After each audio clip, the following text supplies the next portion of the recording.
साची कहूँ भैया बांधेगा सेहरा, साची कहूँ भैया बांधेगा सेहरा, घर में आएगी हमार भौजी।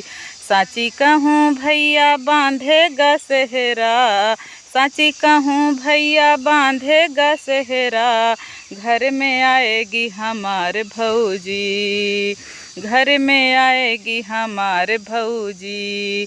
ओठों पे लाली कानों में बाली, ओठों पे लाली कानों में बाली, कर लेगी सोरहो सिंगार भौजी, कर लेगी सोलहो सिंगार भौजी।